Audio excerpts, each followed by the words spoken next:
네, 여러분 반갑습니다. 오늘은 20번부터 24번, 그 다음에 그 이후 문제, 비문학 문제 좀 풀어보도록 하겠습니다. 네, 자, 8쪽이고요. 네, 차근차근히 좀 보겠습니다.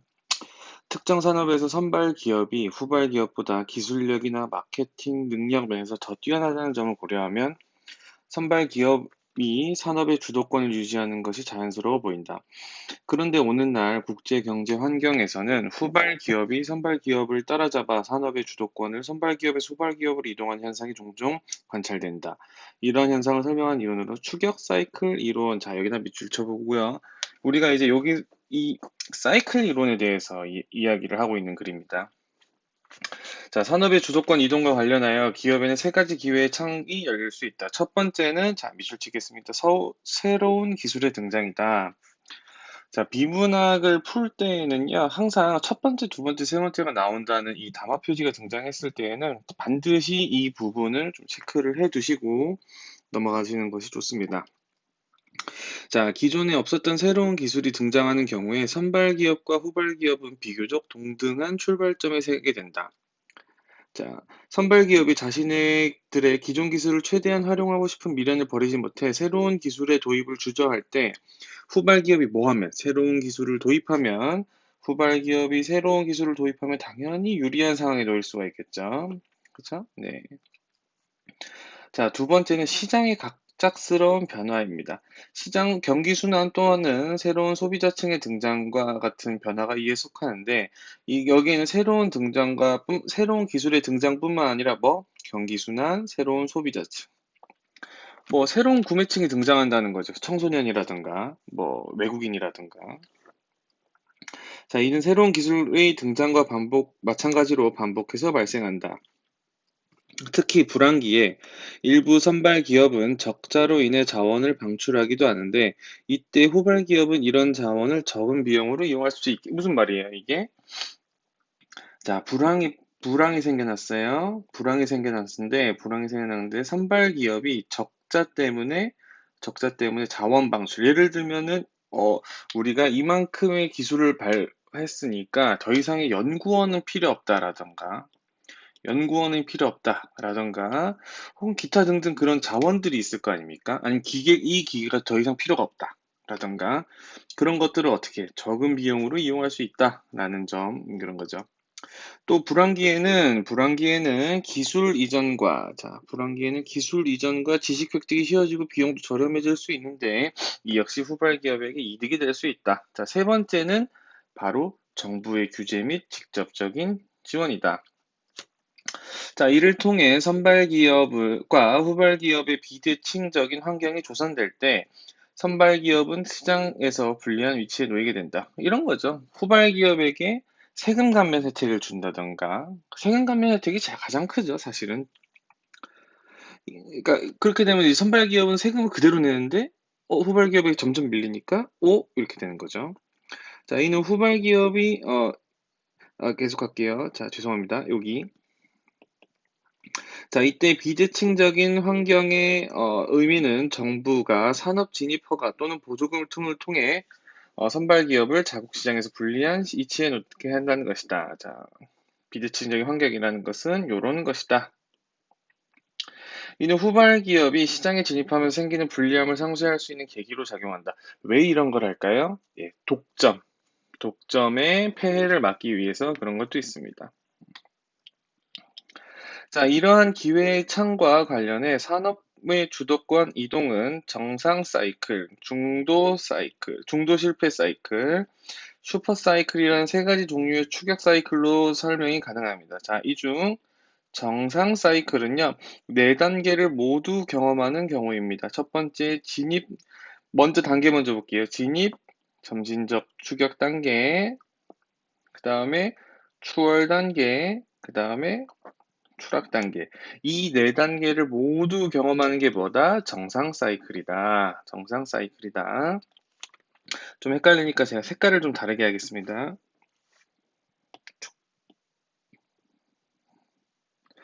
여러분들 지금 되게 그 충주에서 지금 확진자가 많이 나오고 있거든요. 알고 있죠? 예, 여러분들 조금만 어, 온라인 수업 기간이 여러분들을 놀게 하는 기간이 아니고 안전이 보장되지 않았기 때문에 집에서 수업을 들어라라는 게 온라인 수업의 취지거든요. 그래서 너무 밖에 나가서 놀거나 뭐 그런 거 안 했으면 좋겠습니다. 자, 진입 단계부터 볼게요. 진입 단계. 국영기업 혹은 정부의 지원을 받는 민간 기업이 후발 기업으로 나타날 때 이들은 보조금 등의 이점으로 선발 기업에 비해 일정한 비용 우위를 누린다. 이건 뭐예요? 정부의 규제 및 직접적인 지원인 거죠. 자, 2단계는 점진적 추격 단계이다. 2단계에서 후발 기업들은 자, 투자를 위한 이윤을 확보해 시장 점유율을 확보한다. 높여간다. 투자를 위한 이윤의 확보는 선발 기업보다 후발 기업에서 일어날 가능성이 높다. 왜냐하면은 선발 기업의 주주들은 투자를 위한 이윤의 확보보다는 배당을 선호하는 경우가 있다. 배당이 뭐예요? 주식을 보유한 사람들에게 그 지분에 따라 기업이 이윤을 분배하는 거니까 더 큰 게 있지만 후발 기업의 주주들은 상대적으로 반대의 경향을 보인다. 이윤의 확보를 본다는 거죠. 그죠? 투자를 위한 이윤의 확보. 자, 그러나 점진적 추격 단계에 도달한 후발 기업이 저부가 가치 제품 시장에서 고부가 가치 제품 시장으로 이게 뭐냐면요. 간단하게 이야기하면은 그 제품이 싼 거에서 비싼 거로 넘어가는 걸 의미합니다. 간단하게 말하면. 그러니까 적절하게 이런 거죠. 여러분들 이제 지금 제 방에 지금 제 눈앞에 뭐가 있냐면은 이 손선풍기가 있어요. 손선풍기는 제가 이걸 비하하는 게 아니라 그냥 예를 든 겁니다. 야, 자, 이것은 저부가 가치 제품이에요. 싸잖아요. 10,000원 이하로 살 수 있습니다. 그런데 기업에서 점차 기술을 개발을 하면서 최근에 어떤 선풍기가 나왔어요? 이 선풍기 안에 있는 이 날개가 없는 선풍기가 나오기도 했어요. 그쵸? 그런 거는 상대적으로 그 10,000원이면 삽니까? 아니요. 거의 100만 원 가까이 합니다. 그거. 그런 게 바로 고부가 가치 제품이에요. 예. 물론 그 선풍기 날개가 없는 그 선풍기는 그 모 기업에서 만들었는데 좀 뭐 문제가 좀 있다고는 합니다만은 네, 뭐 그렇다고 합니다. 아무튼 그냥 예를 든 겁니다. 저는. 저부가 가치 제품 시장에서 고부가 가치 제품 시장으로 이동하지 못하면 다음 단계로 넘어가지 못할 가능성이 높은데 이를 자, 중도 실패 사이클이다. 자, 정상 사이클은 4개의 단계를 경험해야 되고요. 중도 실패 사이클은 뭐예요? 중도 실패 사이클은 저부가 가치에서 고부가로 넘어가지 못하면은 그러니까 한마디로 말하면은 기업이 계속 변화하는 어떤 시장에 민감하게 반응을 해서 내가 여기에 지금까지 투자를 해왔는데, 그러니까 예를 들어서 손선풍기 분야에서 계속 투자를 해왔는데, 여기서, 이제는 선풍기에 날개가 없는 시장이 열리겠구나라고 캐치를 하고 글로 이동을 하면 괜찮은데, 그렇게 이동을 하지 못하면은 고부가 가치 제품 시장으로 이동을 하지 못하는 게 되거든요. 그러면 중도 실패 사이클이 열릴 가능성이 있죠. 예를 든 겁니다. 예를. 핸드폰으로 들면 뭐예요? 여러분들은 모르겠지만 슬라이드폰이나 폴더폰과 같은 그런 2G 폰을 계속 고집하다가 어느 순간 3G, 4G, 지금 5G까지 나왔잖아요. 그거에 못 가면 어떻게 되는 거예요? 그럼 중도 실패가 되는 거예요. 네. 자, 그 다음에 3단계는 추월 단계인데요. 2단계 후발 기업은 확보한 이윤을 새로운 기술과 같은 기회에 신속하고 과감하게 투자하고 채택하여 산업 주도권에 갑작스럽고 큰 변화를 일으킨다. 우리나라에서 이 추월 단계, 그러니까 지금 우리가 알고 있는 커다란 대기업들 중에서 이 추월 단계를 한 기업이 뭐가 있을까라고 제가 이거 글을 읽으면서 생각해 봤는데 아마 네이버와 카카오가 아닌가 이런 생각이 좀 듭니다. 네. 어, 그러니까 네이버와 다음이 가장 대표적인 예라고 생각이 드는데요. 네이버는 그 인터넷 검색 사이트로 시작해서 웹툰, 네이버 페이, 네이버 뭐 시장 온갖 것들을 되게 잘 만들고 있는데 게다가 라인이라고 해서 일본은 우리나라 카카오톡 쓰듯이 라인이라는 그 메신저도 쓰잖아요. 그런데 다음은 그러한 변화에 발빠르게 대응하지 못한 편입니다. 네이버에 비하면. 그래서 뭘 했어요? 다음과 카카오가 하나가 됐잖아요. 음, 뭐 그런 거 아닐까 이런 생각이 좀 들었습니다. 예, 저는 뭐 그렇게까지 잘 아는 편은 아니고, 네. 아무튼 자, 새로운 기술과 같은 기회에 신속하고 과감하게 투자하고 채택하여 산업 주도권에 갑작스럽고 큰 변화를 일으킨다. 그 결과 선발 기업은 후발 기업이 모두 추락을 예감하게 된다. 4단계는 추락 단계이다. 자, 리더가 된 후발 기업이 다시 새 기술 소비 패턴의 변화를 놓친다면 또 다른 도전자에 밀려 추락하게 된다. 자, 제3단계에서 선발 기업을 추월한 후발 기업이 기술 시장 또는 규제의 변화에 민첩하게 대응하는 경우 산업의 주도권을 오랫동안 유지할 가능성이 높은데 이런 걸 우리가 뭐라고 한다고? 슈퍼사이클이다 한다. 슈퍼사이클. 제 개인적인 생각으로 슈퍼사이클을 타고 있는 우리나라의 기업은 현대자동차가 아닌가 이런 생각이 좀 듭니다. 어, 전 세계적으로 이제 그 수소차도 열심히 개발을 하고 있고, 아니, 저는 뭐, 그냥 제 생각만 하는 겁니다. 네. 괜한 이야기를 한 것 같기도 하고요. 네, 그래도 그냥 보겠습니다. 자, 결국 기업의 추격 사이클은 기회의 창들에 대한 기업의 전략적 선택에 따른 결과다. 그러니까 어떤 기회가 있을 때 기업이 전략적 선택을 한 거죠. 그래서 전략 운영실, 뭐 이런 기획 운영실은 기업에서 그게 되게 중요한 부서예요. 그래서 드라마 보면 왜 재벌 아들, 딸들이 그런 데서 실장하고 그러지 않습니까? 음, 영화를 너무 많이 봤죠, 제가? 예. 이러한 관점에서 추격 사이클 이론은 특정 요소 결정론이라기보다는 외부적 요인과 주체적 요인을 모두 중시한다. 자, 20번 보겠습니다. 다음은 윗글에 대한 한 줄 평이다. 주제를 고려할 때 밑줄을 친 부분으로 들어갈 내용으로 가장 적절한 것은 무엇인가? 라고 했습니다. 자, 뭘까요? 이 주제는 이런 거예요. 사이클 이론을 통해서 어떠한 분야에서 A 기업이 잘 나가다가 B 기업에 밀리고, B 기업이 잘 나가다가 또 C 기업에 밀리고, 어떤 다른 분야에는 D 기업이라는 게 계속 최상위권을 차지하고 있고, 왜 그럴까라는 거죠. 다시 말해서 4번 보겠습니다.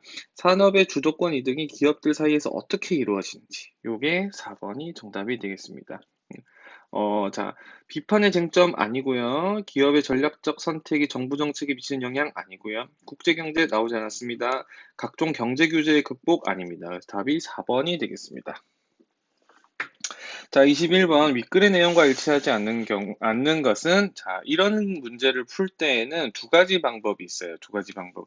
첫 번째로는 내 기억에 의존하는 방법이 있습니다. 내가 글을 읽고 이렇게 밑줄을 열심히 쳐놨잖아요. 이런 것들을 기억해 두고 그대로 푸는 방법이 있어요. 이런 것도 좋은 방법입니다. 예. 두 번째 방법은 잘 안 된다면은 이 부분에서 역으로 글의 내용을 찾아보는 방법도 있어요. 이런 거. 근데 이 부분의 단점이 뭐냐면 시간이 오래 걸린다라는 거죠. 시간이 오래 걸린다라는 거죠. 그래서 어떤 사람은 세 번째, 이 윗글의 내용을 일치하지 않는 것은, 그러니까 이런 거 우리가 사실적 독해라 그러는데, 사실적 독서라고 하는데, 요거를 풀 때는 이 문제를 먼저 보는 경우도 좀 있습니다. 경우도 있습니다. 그래서 어느 것을 선택하실지는 여러분들이 실제로 세 개를 다 해보시고 어떤 것이 편할지는 알아서 선택하세요. 그게 제일 좋을 것 같습니다. 이 독서라는 것은 개인마다 다 다르기 때문에 제가 어떻게 뭘가 좋다라고 하기가 어려워요. 본인이 직접 해보고 어떤 것이 좋을지 선택하는 게 좋습니다. 저는 좀 젊었을 때는 1번을 하는데 이게 나이가 드니까 좀 2번을 하게 되더라고요. 네. 저도 이게 팽팽 돌아갈 때만 하더라도 좀 1번을 했었는데 지금은 좀 2번을 하는 것 같습니다. 자, 아무튼 예, 보겠습니다. 자, 윗글의 내용과 일치하지 않는 것은 자, 산업 진입 허가와 관련된 정부의 규제를 통해 선발 기업이 자국 시장에서 불리해질 수 있다. 어때요? 자, 산업 진입 허가와 관련된 정부의 규제. 자, 어디 있어요? 자, 이거는 어떻게 됐냐면 산업 진입 허가를 이제 후발 기업에게 내줌으로써 그 후발 기업이 여기 보시면은 비대칭적인 환경을 조성해 준다는 거죠. 그럼 당연히 선발 기업은 자국 시장에서 불리해질 수가 좀 있다라는 거를 의미를 하고요. 그래서 일치합니다. 이거는 일치하고요. 자, 2번 새로운 기술은 선발 기업과 후발 기업이 비교적 동등한 출발점에서 경쟁을 할 수 있게 해준다. 이건 어때요? 여기 보시면 새로운 기술이 등장하는 경우에는 선발 기업과 후발 기업이 비교적 동등한 출발점에 서게 된다. 이렇게 되어 있습니다. 그래서 옳고요. 자, 3번. 시장의 갑작스러운 변화는 기술 이전과 지식 획득이 쉬워지는 경우가 조성된다. 왜요? 여기 보면 이렇게 되어 있어요. 여기, 요 부분. 다 밑줄 친 게 의미가 좀 있습니다. 자, 기술 이전과 지식 획득이 쉬워지는 상황이 조성되는 경우가 있다. 네, 그렇습니다. 한마디로 말하면은 이제 기술이 개발될 대로 개발됐으니까 연구원들 니는 필요 없어 나가라고 기업에서 할 수가 있단 말이에요. 그러면 후발 기업이 그 연구원들을 스카우트해 가는 거죠. 자, 4번 국영 기업은 후발 기업으로 나타날 때 선발 기업에 대한 정부의 보조금으로 비용 우위를 누리기 어렵다. 자, 4번 잠깐 건너뛰겠습니다. 5번 경기 순환에 따른 불황기에 선발 기업의 적자로 인해 방출되는 자원을 후발 기업이 활용하기 용이해진다. 이거 아까 제가 3번과 이야기한 거와 동일하죠? 자, 4번은 일치하지 않아요. 첫 번째, 우리는 국영 기업과 관련한 이야기가 딱히 나오진 않았습니다. 근데 여기 뭐 있죠? 뭐 이런 걸 보면 나오긴 하는데 국영 기업 혹은 정부의 지원을 받는 민간 기업이 후발 기업으로 나타날 때 뭐 이런 게 있었는데요. 자, 4번을 보시면은 후발 기업을 나타낼 때 선발 기업에 대한 정부의 보조금을 비용 우익이 나기가 어렵다. 예, 그렇지는 않죠. 그래서 답이 4번이 되겠습니다. 네. 자, 22번 기억과 바꾸어 쓰기에 가장 적절한 것은 자, 기억이 뭐냐면은 외부적 요인과 주체적 요인을 모두 중시한다 라는 겁니다. 그러면은 외부적 요인은 뭐예요? 기업에게 주어지는 기회고 주체적 요인은 뭐예요? 기업의 전략적 선택인 거죠. 그래서 답이 1번이 됩니다. 1번. 자, 이거 뭐 그렇게 어렵지는 않죠? 예.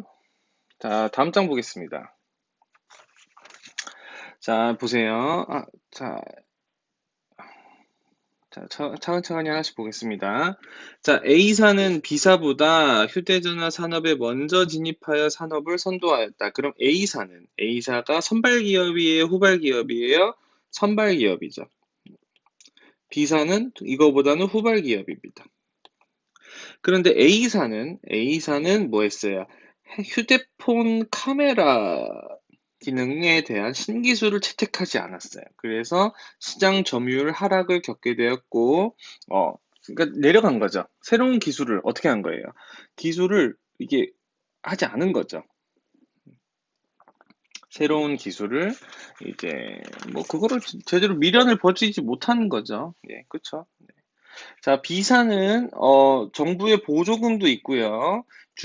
이윤의 상당 부분 주주들의 협조로 투자를 위해 확보하였다. 이거 아까 우리 윗글에서 본 전형적인 후발 기업이죠?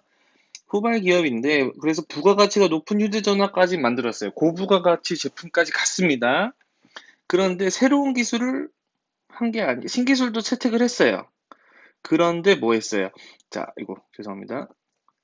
게임 그래픽 기능 향상으로는 청소년층 등장에 민첩하게 대응할 수 있는 신기술을 채택하지 않아서 매출의 감소를 경험했습니다. 자, 우리 뭐 이해되죠? 예. C사가 가장 후발인데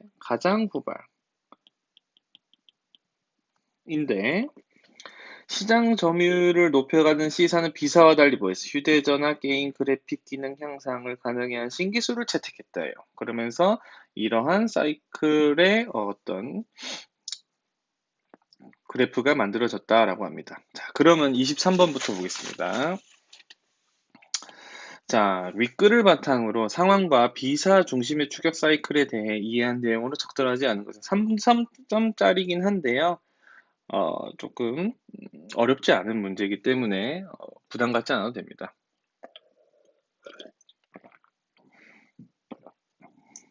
자, 오늘 이상하게 입이 잘 안 풀리는데 아마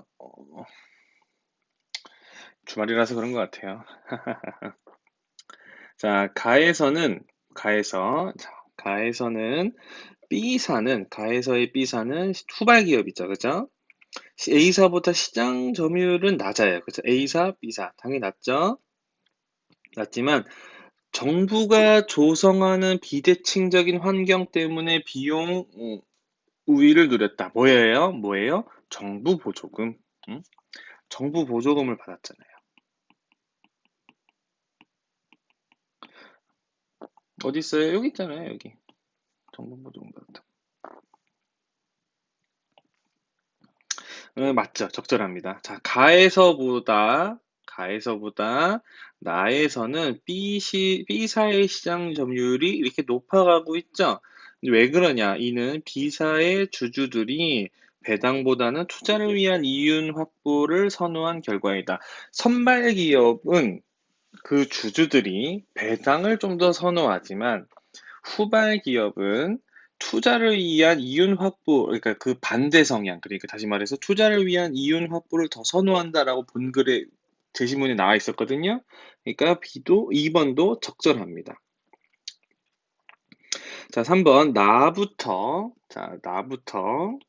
A사 시장 점유율의 변화 양상이 나부터 A사가 어떻게 되고 있어요? 내려가고 있죠. 살짝 끝판을 찍었다가 싹싹 내려가고 있어요. 변화 양상이 라에서부터 B사 시장 점유율 변화 양상과 유사한 것은 다시 말하면 뭐 하고 있는 거예요? 얘네 둘 다 떨어지고 있는 거죠. 또 하락하고 있는 겁니다. 하락하고 있는 이런 상황에서 왜 유사한 것은 죄송합니다. 변화 양상 다시 말하면 하락하고 있는 것과 유사한 것은 반복되는 새로운 기회의 창에 대한 A사와 B사의 유사한 대응에서 비롯된 것이다. 뭐예요? A사는 핸드폰 카메라 기능의 향상에 신기술을 채택하지 않았고 B사는 휴대전화 게임 그래픽 기능 향상에 신기술을 채택하지 않았기 때문에 내려간 겁니다. 그래서 답이래요. 죄송합니다. 3번도 적절하고요. 자, 4번 보겠습니다. 나와 다 사이에. 자, 그럼 다라는 게 뭐냐면은 쭉 여기 보시면은 다를 기준으로요. C사가 확 올라가고 있고요. 다를 기준으로 B가 내려가고 있습니다. 무슨 말인지 이해되죠? A와 B사의 시장 점유율이 바뀌고 라 이후에 B사와 C사의 시장 점유율 우위가 바뀌는 것은 각각의 경우 새로운 기술에 대한 B사의 선택 여부 뭐예요? 나와 다 사이에서 A와 B사의 시장 점유율 우위가 바뀐 것은 핸드폰 카메라 신기술을 채택을 했고 C사에게 밀린 것은 게임 그래픽 향상의 신기술을 채택하지 않았기 때문에 그러니까 주체적인 요인이 있었던 거죠. 그죠? 자, 다와 라 사이에 A사의 시장 점유율과 달리 B와 C사의 시장 점유율. 자, 다와 라 사이, 여기죠, 여기. 다와 라 사이에서 A사의 시장 점유율과 다르게 B사와 시장 점유율은 증가하기 때문에 A사는 새로운 도전자로서 부상하는 움직임을 보였다. 이건 뭐 아니죠? 네. 사실 3점짜리 치고는 좀 어이가 없게 쉬운 겁니다. 그러니까 이 그래프 볼 줄 알겠니? 뭐 이런 거예요. 뭐 이런 거야 뭐. 아이고. 자, 24번 보겠습니다. 윗글과 상황을 바탕으로 보기 학습 활동을 수행한 학생의 반응으로 가장 적절한 것은 자, B사를 중심으로 A와 B에 의해 벌어질 수 있는 상황을 가정하여 각 상황에서 나타날 수 있는 추격 사이클의 종류를 파악해 보자. 자, B사가 만약에 부가가치가 높은 핸드폰을 사용하지 못했다면은 정상 사이클을 경험할 가능성이 높겠네요가 아니고 생산을 못했으면 정상 사이클은 경험하지 못하고 슈퍼 사이클도 경험하지 못했겠죠. 아예 부가가치가 높은 휴대전화를 생산하지 못했다면은 아마도 중도 실패 사이클이 아닐까라는 생각이 좀 들긴 하는데 이게 확실하게 된다라고 말하기가 좀 애매모호한 게 있어서 어쨌든 요건 아닙니다. 자, 3번 B사가 A를 생산했고 만약에 휴대전화 게임 그래픽 기능 향상을 위한 청소년층의 등장에 민첩하게 대응했다면 슈퍼사이클을 경험할 가능성이 높죠. 그쵸? 당연히 높죠? 네. 답이 3번입니다. 네. 자, 4. B가 A를 생산했고 했으면은 중도 실패는 하지 않았겠죠. 그죠? A를 하지 못하고 B도 하지 못했어. 그럼 정상 사이클은 커녕 아무것도 하지 못했을 확률이 굉장히 큽니다. 그래서 답이 3번이 되겠습니다. 자, 잠깐 끊고 계속 진행을 어, 하지 않고요. 죄송합니다. 그냥 이어서 할게요. 자, 11쪽 보겠습니다. 11쪽. 11쪽 29번에서 33번 보도록 하겠습니다. 예, 뭔가 맛있는 글입니다. 자, 일상에서의 볼게요. 일상에서의 음식 조리 과정은 열 전달에 관한 과학적 원리로 설명할 수 있다. 자, 열 전달이란 열이 온도가 높은 곳에서 낮은 곳으로 이동하는 현상인데, 인성 현상인데, 조리 과정에서는 전도에 의한 열 전달이 많이 일어난다. 자, 전도에 의한 열 전달이 일어난대요. 그러면 이 전도가 뭘까요? 전도는 물질을 이루는 입자들의 상호작용을 통해 보다 활동적인 입자로부터 이웃의 덜 활동적인 입자로 열이 전달되는 현상입니다. 그러니까 열이 활동적인 입자에서 덜 활동적인 옆에 있는 입자로 이동하는 게 전도래요.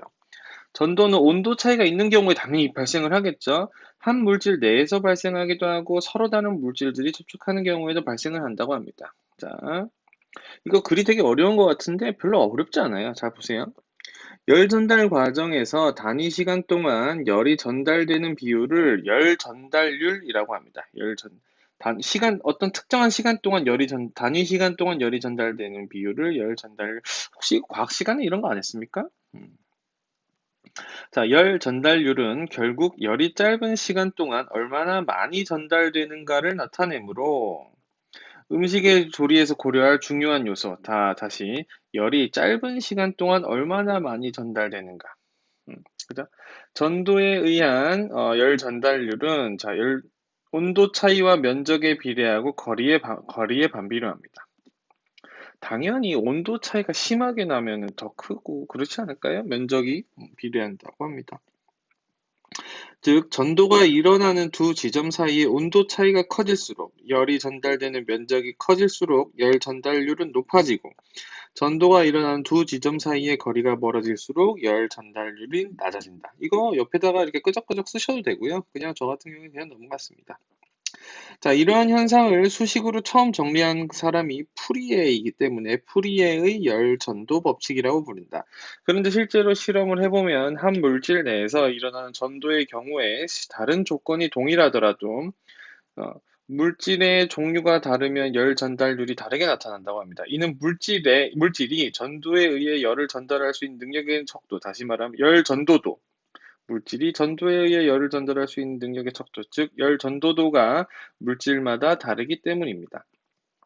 따라서 프리의 열전도 법칙에 따르면 다른 조건이 같더라도 열 전도도가 높으면 열 전달률도 높게 나타난다. 그렇구나. 이렇게 되어 있습니다. 자, 튀김 생각해 보시면은 쉽습니다. 식용유의 움직임을 고려하지 않는다는 전제하에 튀김의 조리 과정은 주로 식용유와 튀김 재료 간의 전도로 파악될 수가 있어요. 맛있는 튀김을 만들기 위해서 냄비를 가열하여 온도를 충분히 높여야 되고요. 충분히 높임으로써 식용유로부터 튀김 재료로의 열 전달률을 높여야 합니다. 혀가 꼬이는 것 같죠? 그리고 튀김 재료를 식용유에 넣으면은 재료 표면에 수많은 기포들이 형성이 되는데 이 기포들은 뜨거운 식용유에서 덜 뜨거운 튀김 재료로의 높은 열 전달률로 인해 순간적으로 많은 열이 여기 위에 보면 나와 있죠? 온도 차이가 커야 된다 그랬어요. 온도 차이에 비례한다고 되어 있습니다. 생겨난 것인데 재료 표면의 수분이 수증기로 변해 식용유 속에서 기포의 형태가 된 것이다. 그러니까 여러분들 튀김 먹었을 때 뽀글뽀글 올라온 것들 있잖아요. 그런 것들이 다 뭐예요? 재료의 표면에 있는 수분들이 수증기로 변화한 것들이에요. 그리고 그 기포들은 식용유 표면으로 올라가 공기 중으로 빠져나가고 이때 지글지글 소리가 난다. 그 맛있는 소리 아시죠? 이게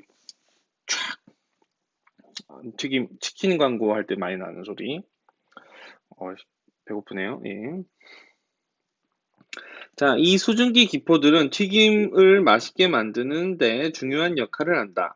수분이 수증기 형태로 튀김 재료에서 빠져나감에 따라 재료 안쪽의 수분들은 빈 자리를 채우기 위해 표면 쪽으로 이동한다.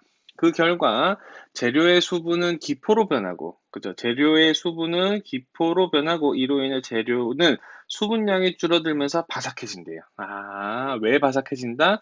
수분이 빠져나가면서 그걸 채우기 위해서 재료 안에 있는 수분이 다시 나가고, 그러니까 재료는 절대적으로 수분량이 줄어들면서 바삭바삭해진다.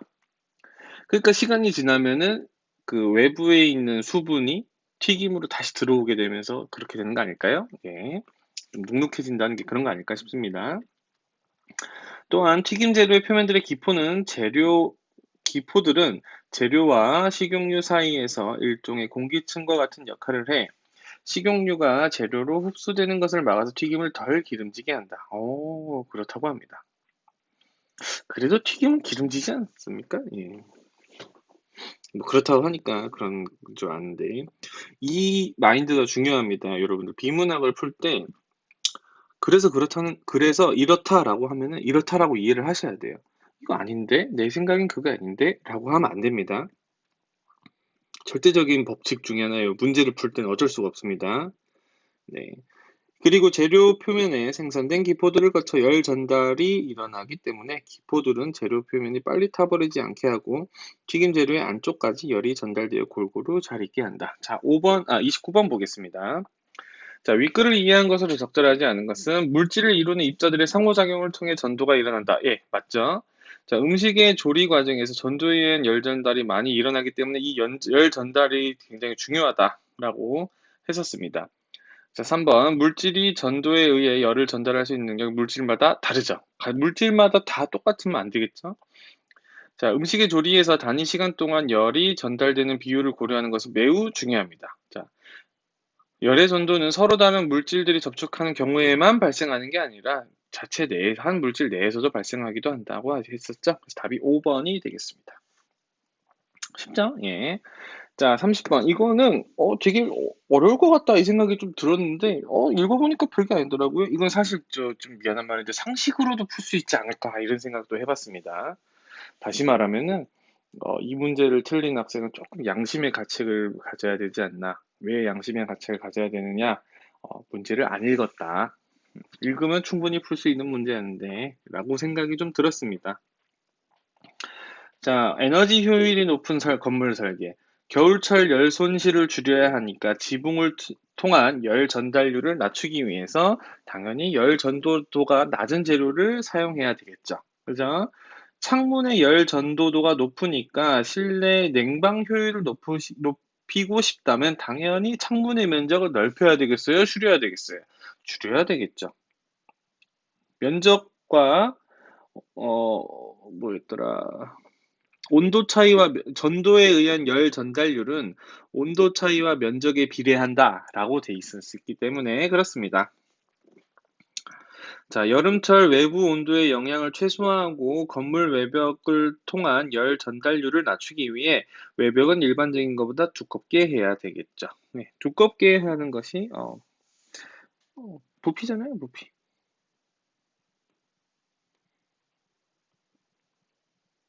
자, 4번, 차가운 방바닥에 빠른 난방을 하려면 난방용 온수 배관에서 방바닥으로부터 열 전달률을 높여야 하니까 접촉 면적을 넓혀야 되겠죠. 자, 여름입니다. 실내 온도의 영향을 최소화하려면은 뭐 해야 되겠어요? 열 전달률을 낮춰야 하니까 열 전도도가 높은 게 아니라 낮은 걸 해야 되겠죠? 답이 5번이 됩니다. 자, 뒷장 31번 보겠습니다. 자, 보기는 A의 과정을 도식화한 것이다. 윗글을 바탕으로 가라를 이해한 것으로 적절하지 않은 것은 자, 식용유의 온도를 상승시키는 가에서는 서로 다른 물질인 냄비와 식용유 사이에서 열 전달이 일어나겠죠? 네. 냄비를 뜨겁게 함으로써 냄비의 열이 식용유로 가게 하는 거예요. 그죠? 자, 튀김 재료를 넣는 나의 결과론, 왜 이렇게 발음이 꼬이죠? 죄송합니다. 왜 꼬이지?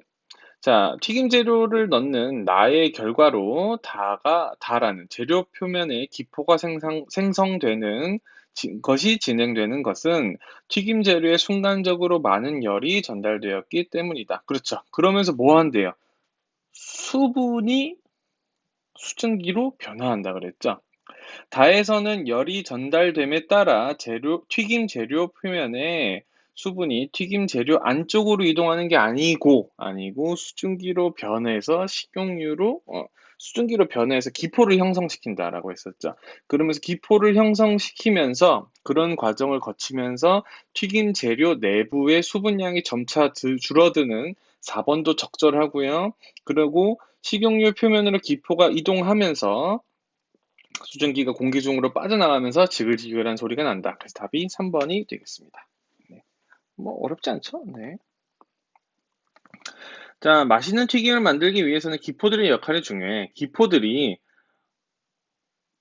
에서 공기층과 같은 역할을 해서 식용유가 재료로 흡수가 되는 것을 뭐예요? 자, 튀김 재료와 식용유 사이에서 그렇죠. 튀김 재료 내부부터 시작하면 안 되죠. 튀김 재료와 식용유 사이에서 공기층 같은 역할을 해서 식용유가 재료로 흡수되는 것을 방해하죠. 그러니까 덜 기름지게 하죠. 또 식용유가 튀김 재료로 열이 직접 전도되지 못하게 하여 재료 표면이 타지 않고 골고루 익게 준다 해서 답이 3번이 되겠습니다. 3번. 자, A와 문맥이 유사한 것은 A는 열전도 법칙에 따르면에서 따르면입니다. 따르면이라는 것은 그거에 근거하여 라는 거였기 때문에 5번이 정답이 되겠습니다. 예, 잠깐 끊고 이어서 하도록 하겠습니다.